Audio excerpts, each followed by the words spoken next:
So once again, happy Friday, everybody. Let's start like we normally do. Short period of bell meditation. Wherever you are behind your avatar, get into a nice meditation posture. And as I ring the Ching bell, focus on the sound of the bell. Really get that deep listening going. Really try to get that concentration going so we can all absorb some Dharma today. You're going to get distracted, happens to all of us. When it does, just gently remind yourself, oh yeah, I'm supposed to be focusing on the sound of the bell. And just go back to doing that. And there'll be the short pause, I'll do the 3 recitations, and then on with the talk for today. So give you a moment, get into a nice meditation posture, and we'll begin at the sound of the bell.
I go for refuge to the Buddha, the teacher. I go for refuge to the Dharma, the teaching. I go for refuge to the Sangha, the taught. I take refuge in the Buddha. I take refuge in the Dharma. I take refuge in the Sangha. I have taken refuge in the Buddha. I have taken refuge in the Dharma. I have taken refuge in the Sangha. 3 pure precepts. Cease to do harm. Do only good. Do good for others. Bodhisattva vow. However innumerable all beings are, I vow to lead them all. However inexhaustible my delusions are, I vow to extinguish them all. However immeasurable the Dharma teachings are, I vow to master them all. However endless the Buddha's way is, I vow to follow it completely. Swaha.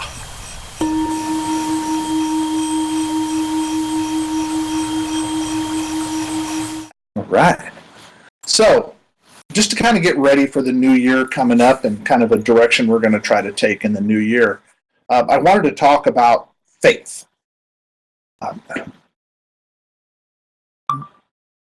So I want to talk about faith as it applies in a Buddhist context. or the Buddhist perception of faith. Now, any religion, doesn't matter which one it is, whatever kind of belief system it might be, that's based in a religion, it's going to rely to varying levels on faith. This idea that we generally think of as faith. The initial acceptance that what is being taught has some basis in reality. So faith in what you're being told without any proof. And some religions teach that a practitioner must continue to believe what is not or cannot be proven. So the idea is that they should just take it on faith. Well, this can lead to an overzealous faith, the kind of faith that just suffocates intelligent exploration and questioning. People who believe without any attempt to prove can find themselves mired in dogma rather than accruing knowledge of themselves and the world around them. So depending on what other people tell them rather than on their own experiences. And this is a great disservice, both to the individual and the society, if faith becomes a replacement for the motivation that we need to investigate ourselves, investigate the world, right? And then take what we learn and experience personally the efficacy of any teaching or any knowledge that we may run across. Now, of course, here, in the Sangha, we're talking about Buddhism, but this applies to anything, even outside a religious context. This idea of faith arises as the acceptance that what you're being taught is reality without having any expectation of, or sometimes a means of, verifying it. Sometimes there's even the loss of the desire to verify, right? Because you get so locked into the dogma. You say, I don't need to verify anything. I believe. Buddhism, in its many traditions, is experienced and practiced as a religion by many, many people across the world. So faith plays a role in Buddhism. But with particular views that aren't really shared with any other religion. To highlight the difference in intent, Siddhartha used a synonym for faith.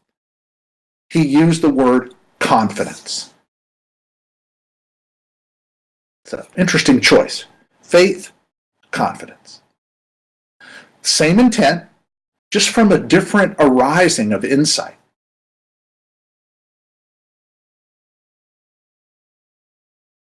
Confidence arises as a result of knowledge, practice, and experience. And taking these things and proving the effectiveness of the tenets and practices that are being offered, this is what is known as a verifiable faith. So in Buddhism, you might hear it called verifiable faith. Sometimes it's called verifiable confidence. Knowledge that Siddhartha was human and that each of us is human can give us confidence, right? It can give us faith that if he could do it, we can do it. If he can experience awakened moments, well, we too can experience awakened moments. Engaging in practices like generosity of spirit.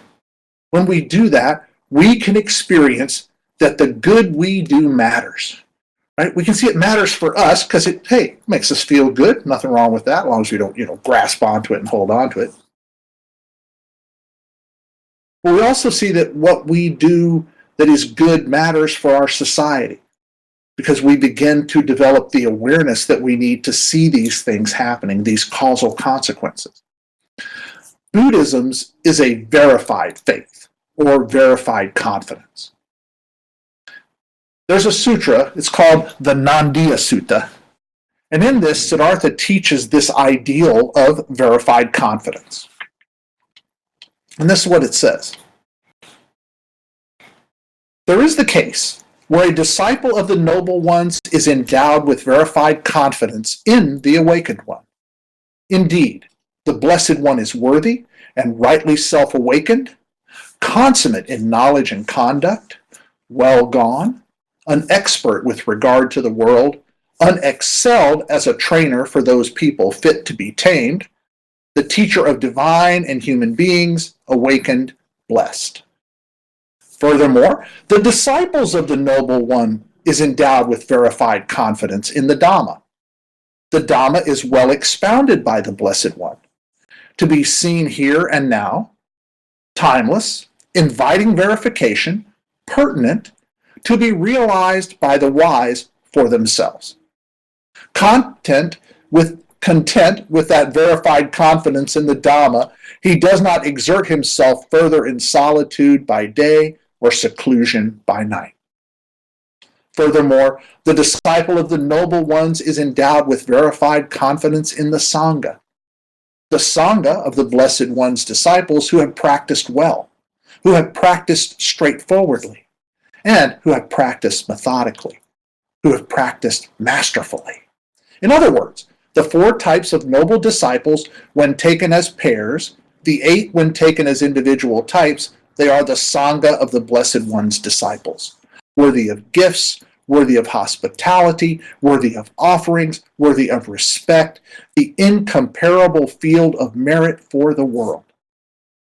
Content with that verified confidence in the Sangha, he does not exert himself further in solitude by day or seclusion by night. Again, this is from the Nandiya Sutta. And the Buddha's offering these 3 examples of verified faith or verified confidence. But here's the deal. We don't have confidence in the Buddha just because he is the Buddha. That's not how it works. The Awakened One made it really clear, just moments before his death, that his followers were disciples of the Dharma, not disciples of the Buddha. So he didn't want confidence in him, he wanted confidence in what he offered. Verifiable faith arises due to the evidence of Siddhartha's life. What he did matters. And the evidence of how his life affected others. What he did matters. And including, most importantly, our own lives, how they've been affected. Because what he did mattered. And this is verified confidence. Confidence in the Dharma. Now, this doesn't arise just because they are texts that are said to be words of the Buddha. Again, that's not how we do it. Confidence in the Dharma arises due, again, to the evidence of Siddhartha's life. He's saying, I tried this stuff. You should try it. And also the evidence that each practitioner, again, that's you and me, gathers as we engage the Dharma in our life and we experience the effects, right? We're mindful of how it affects us. We're aware of how it affects others. And then we sit and we experience when we sit together how these things have affected us as a Sangha. Again, this is verified confidence or verified faith. You didn't just read the text and go, I'm into that. I agree. No, you went out and you tried it. You said, well, I don't know if this whole generosity of spirit thing is going to make me feel any better or not. Oh, look, it did. Or maybe it didn't. And then there's confidence in the Sangha. Confidence in the Sangha does not arise just because we're all members and we're kind of all on that same path. It arises because of this overwhelming evidence we have of 2,600 plus years of Buddhism where Buddhists gather together and make things happen. And the evidence that each of us experience when we come together as a Sangha and sit. How does it make us feel? Do we learn more? Do we laugh more? Do we experience more generosity, more loving kindness? Yeah, that's what we're here for.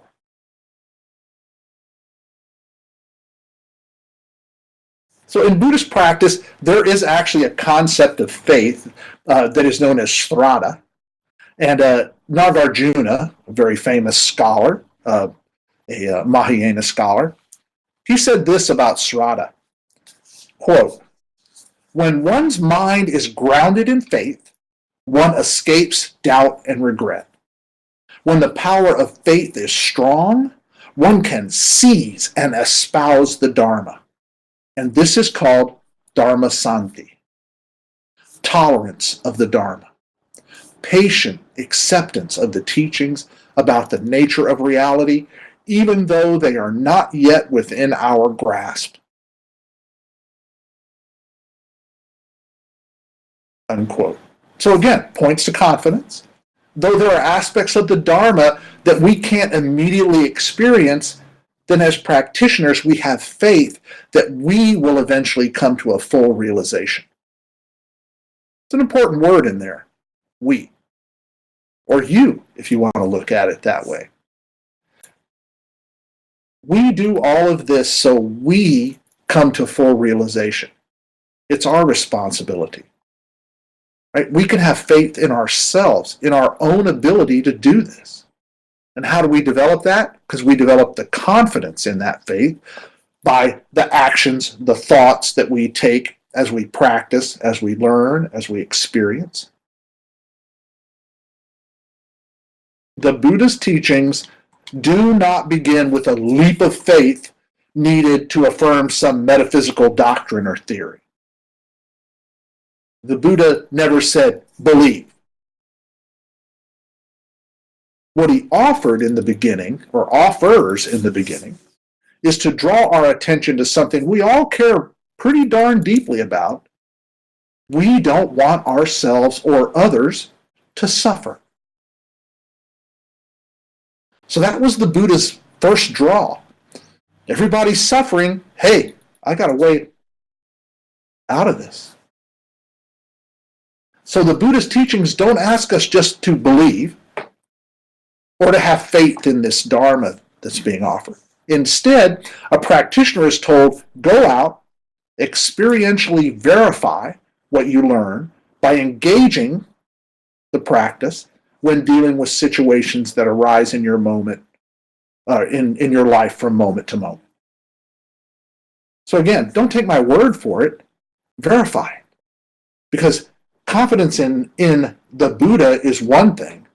Confidence in yourself, engaging the Buddha's teachings, is a much stronger thing. Trust in the Dharma.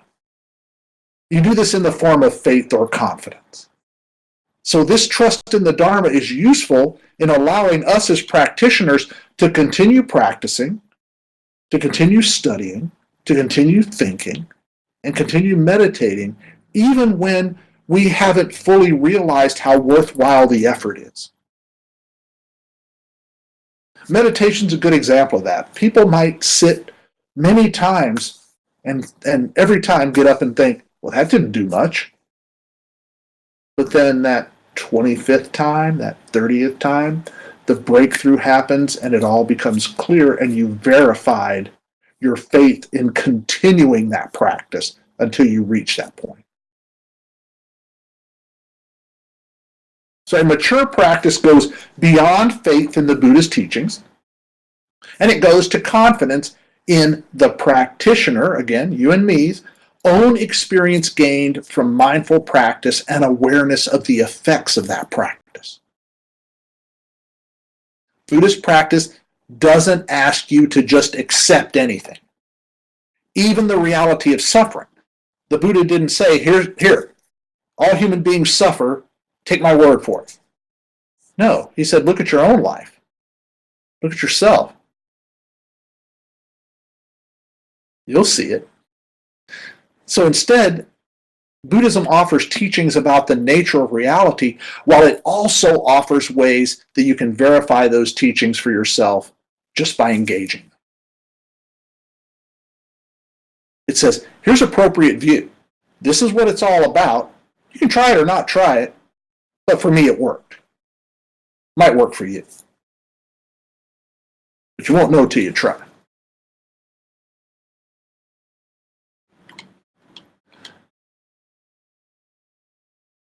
In what Nagarjuna wrote, he mentioned doubt and regret. These can really come up. These can arise at any level of our Buddhist practice. You might doubt the direction that you're going, or you might regret something that you did that seemed seemingly so against your practice. And it's the feeling maybe that man, I'm just not getting this. I'm not seeing results. Meditation practice, again, this is where this likely first manifests. You meditate each day for maybe 20 minutes and you really don't see any benefit. You don't feel more aware. It doesn't feel like any part of your brain is getting bigger or working any better. You recognize the arising of emotions, but still don't seem to be able to have much control over them. Everything else might be impermanent, but you still feel like the same old you. There is doubt about what you're doing has value. And then you develop a sense of regret that all this practice is a wasted effort. This happens to all of us.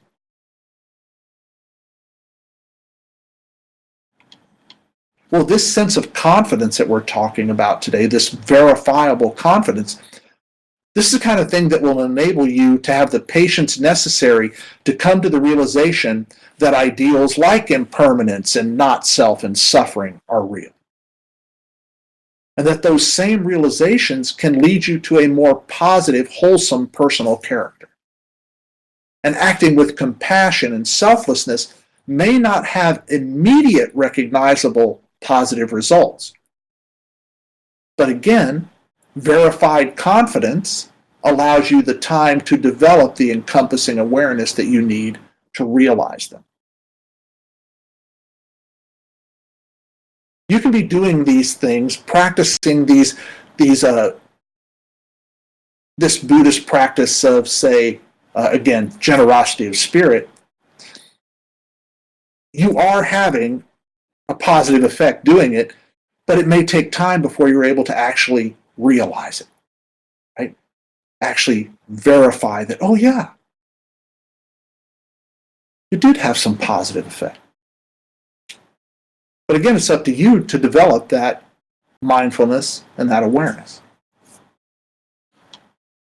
Now, for some people, the concept of faith in Buddhism is not complete without touching on the metaphysical ideals of practices that are in some Buddhist traditions. So this is having faith in rebirth, for example, or faith in karma, as they relate to reincarnation, these two things. There are some Zen masters that people believe gain the ability to move instantaneously from one place to another, i.e. teleportation of some sort or another. That a Vajrayana Lama can control the weather. People have faith that this is real. Or even the legendary birth stories of Siddhartha, the Jataka tales. But whether or not you choose to have faith in these things that are metaphysical, that can't be proven, that's your choice. And that's accepted by all of us. Lots of people have faith in rebirth. They've never seen it. They've never experienced it. But they have faith in it because it strengthens their practice. That's great. But for others, there's a more agnostic approach to the metaphysical that has more value. It's the, I don't really know if that's real because I can't verify it, but I'm not going to deny that it exists. I'm just going to set it aside, and if something happens, excellent.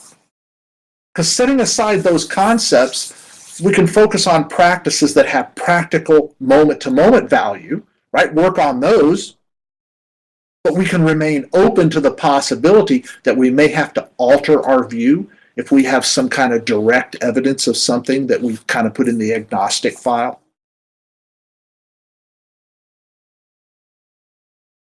So in the end, it's your choice. You choose to put your faith in the hands of others. You can make that choice. Or you can make the choice to take confidence firmly in hand and turn it into a useful tool in your life toolbox.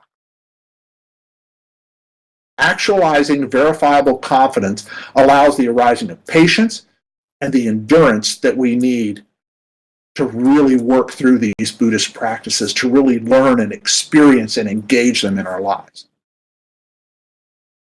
Confidence in faith, verifiable confidence, verifiable faith, whatever you choose to call it, It will be the clamp that holds you together while the glue dries.